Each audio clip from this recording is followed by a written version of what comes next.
concurso de... Como é que é o benefício de ordem no aval? Aval não tem benefício de ordem. Ou seja, o cara lá que não recebeu a grana, o cara que tem a nota promissória, vai executar a nota promissória. Ele pode executar quem ele quiser. Ele pode executar primeiro o cara que assinou, que é o credor da nota promissória.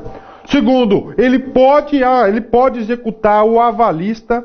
O primeiro avalista, o segundo avalista, ele pode executar? Pode. Ou ele pode executar o quê? Todo mundo junto.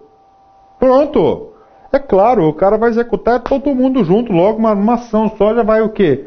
Já vai no pau todo mundo. Então, no aval, não há benefício de ordem. Agora, na fiança, há benefício de ordem. Regra geral. Como assim, professor, regra geral? Na fiança, primeiro... O credor, né, o cara lá que vai receber o dinheiro, que não recebeu o contrato cumprido, ele tem que executar primeiro o contratante. Tá certo? O contratante. Depois que o cara que assinou não cumpriu as obrigações, aí ele vai o quê? Ele vai executar em segundo plano o fiador. Então é o seguinte, há benefício de ordem, regra geral. Professor, por que o senhor colocou regra geral? Porque se tem o tal de regra geral, vai ter o tal de exceções. Qual que é a exceção, professor? Na fiança, o fiador pode abdicar do direito de benefício de ordem em cláusula expressa no contrato. Repetindo, na fiança, o fiador pode renunciar ao benefício de ordem por cláusula expressa no contrato. A partir do momento que o fiador bobão, otário, renunciou o seu benefício de ordem, ele pode ser executado ao mesmo tempo do que quem? Do que o cara que assinou o contrato que não cumpriu a obrigação. Cara, então é o seguinte, esse benefício de ordem cai muito. Professor, o que o senhor fez aqui, professor? Eu já fiz um mapa mental na sua cabeça do que cai em concurso, sobre fianças e aval. Aqui, vamos lá, de novo, cara, que é concurso, aqui é para você ficar competitivo, para você passar no concurso, aval. Aval é no título. Fiança é no contrato. Aval, garantia. Não há benefício de ordem, todo mundo pode ir no pau no mesmo tempo. Na fiança, regra geral, há benefício de ordens. Além disso, lá na fiança, o avalista, o fiador, otário, se quiser, ele pode o quê? Renunciar ao seu direito de benefício de ordem. Pô, que é isso? Professor chamou o cara de otário? Claro, meu. Rapaz, o cara é muito amigo do outro. Ou ele deve uma grana pro outro. Não é isso? Ou ele é otário. Na fiança de pessoa física é importante a outorga o chória, ou seja, a assinatura do cônjuge do contratante a fim de coobrigar a responsabilidade pelo contratado.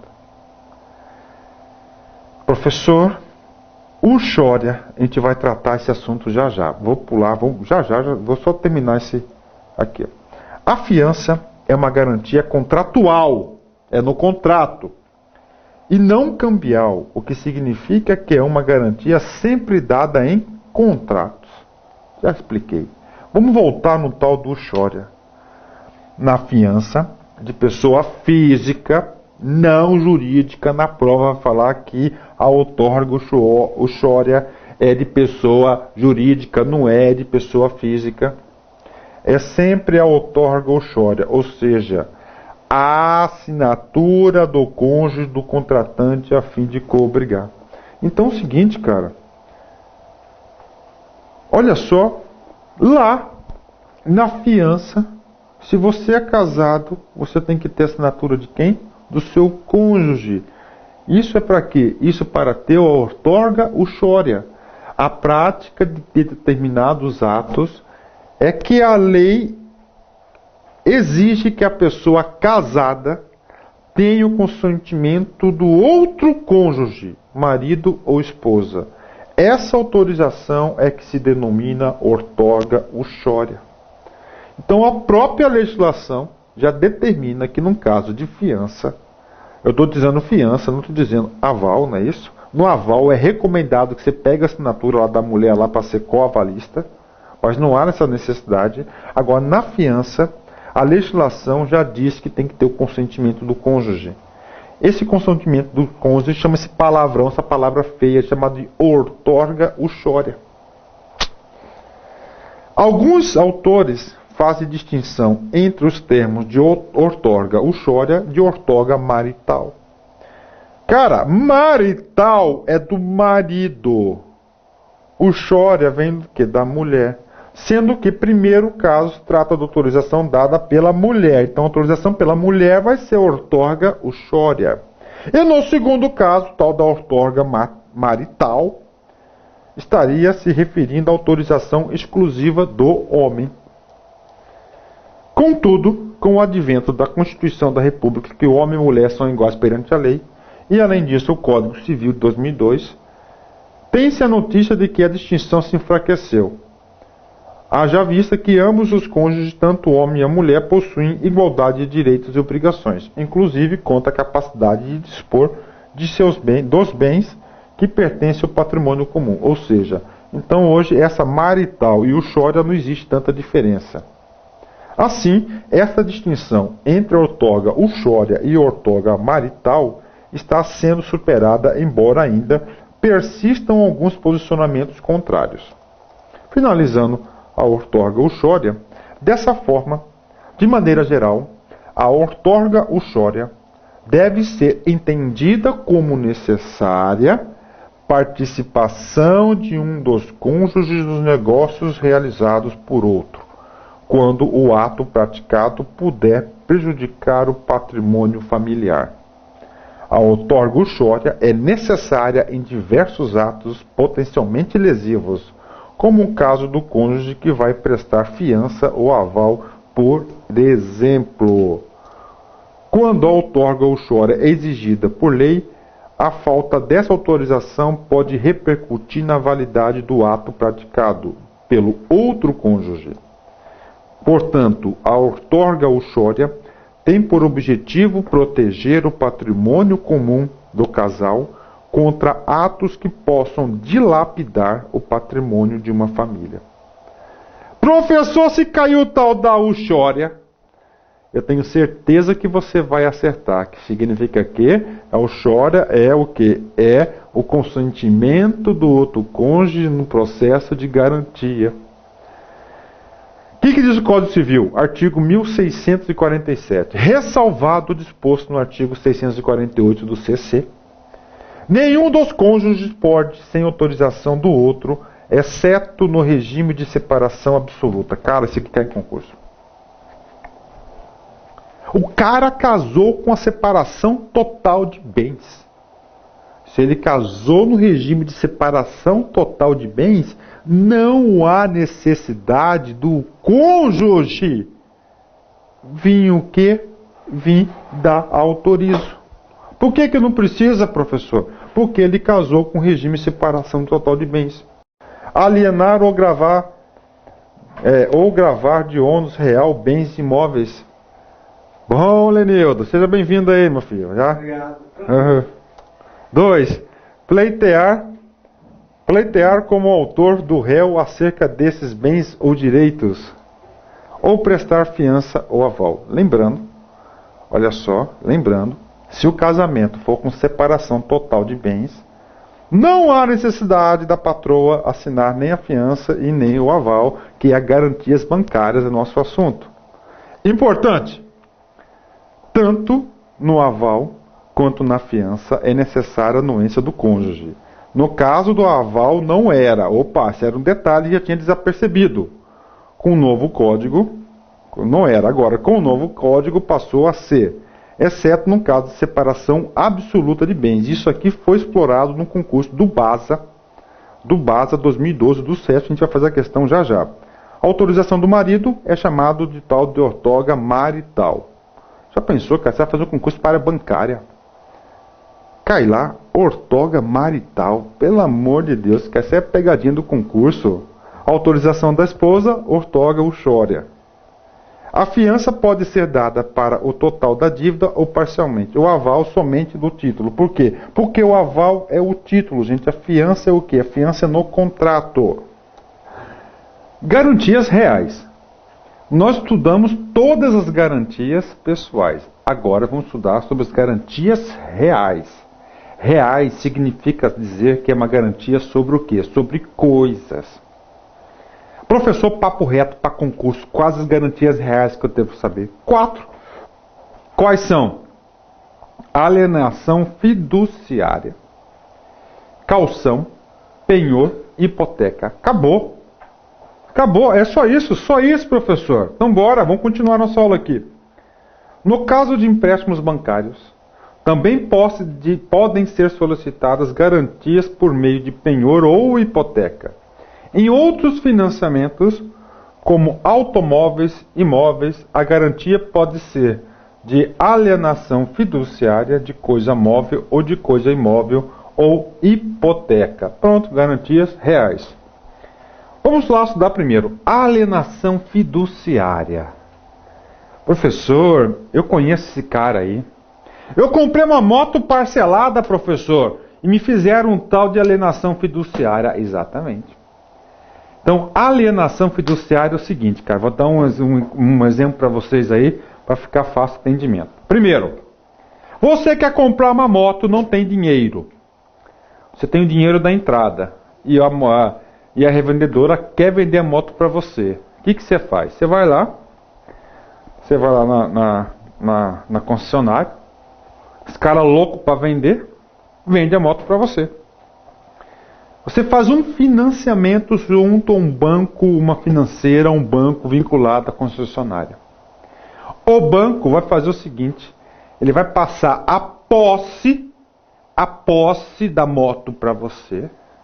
Porém, a moto você tem a posse, mas ela tem uma alienação fiduciária para quem financiou a moto para vocês. Ou seja, lá no documento da moto vai dizer que há um financiamento que, caso não pague, essa moto vai ser de propriedade de quem? De quem emprestou dinheiro. Isso que vem a ser a alienação fiduciária de motos, automóveis, aeronaves, embarcações e assim por diante.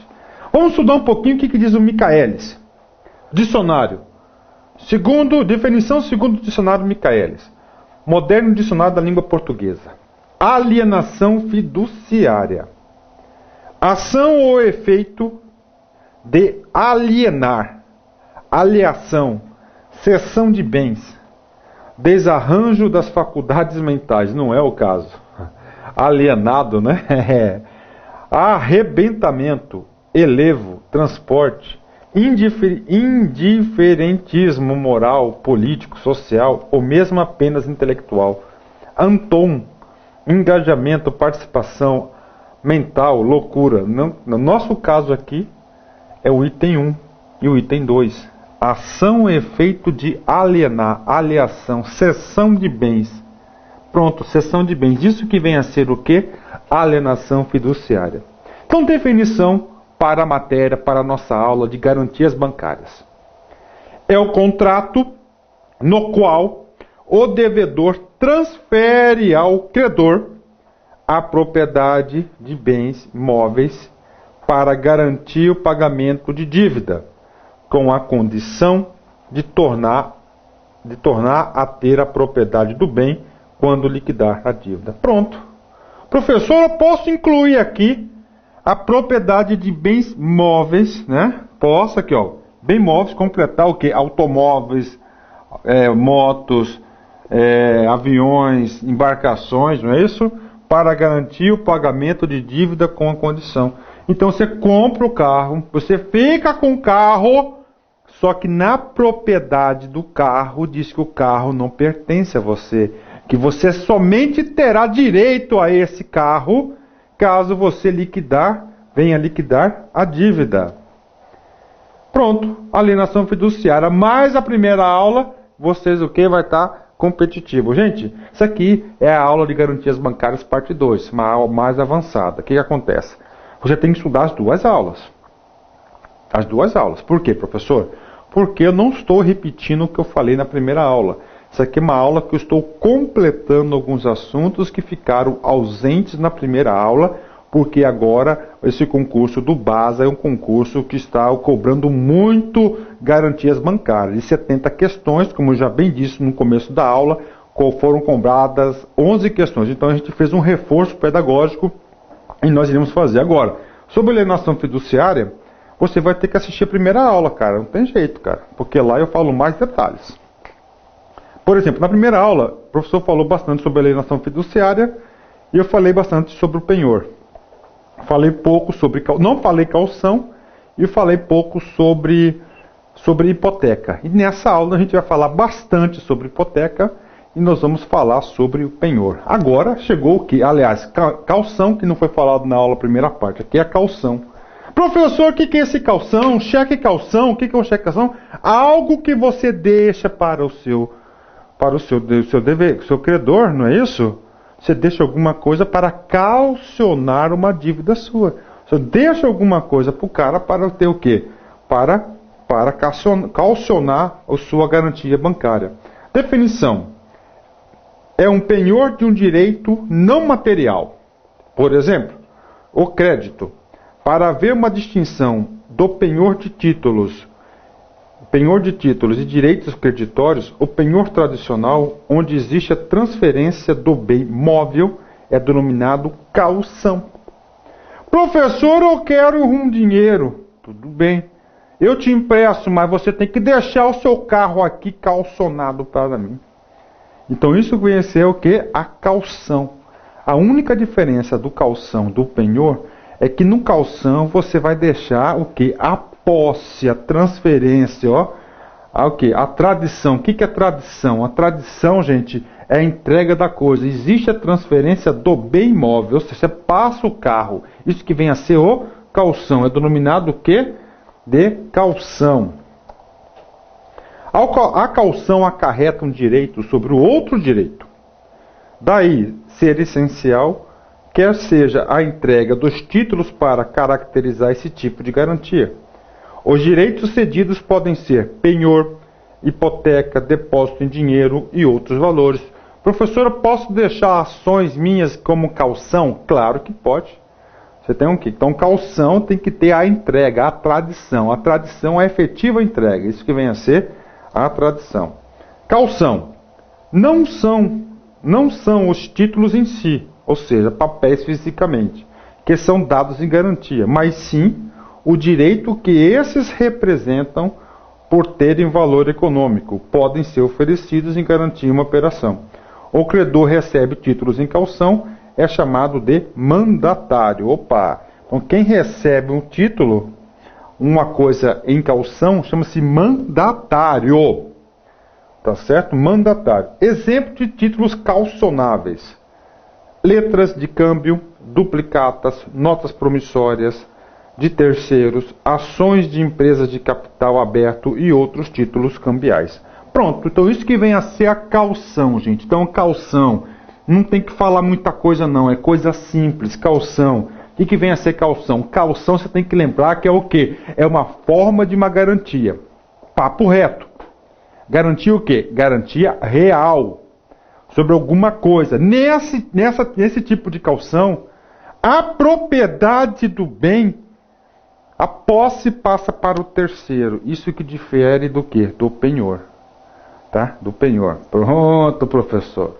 Agora vamos estudar hipoteca. Hipoteca é o terceiro tipo de quê? De garantia real. Definição. Garantia baseada no direito real sobre bens imóveis, embarcações e aeronaves, de forma a assegurar o pagamento da dívida, sem que exista transferência da posse do bem ao credor. Após a liquidação da dívida, a hipoteca será liberada e deve ocorrer o cancelamento junto ao cartório. É uma garantia normalmente utilizada para operações de longo prazo, com o objetivo de dar segurança à instituição, empresas e ter bens imóveis lastreando a operação de crédito. Cara, vamos lá, papo reto. Na prova, vai falar para vocês que o seu carro vai estar hipotecado. Você vai marcar errada. Porque no carro chama-se alienação fiduciária. Tá? Alienação fiduciária.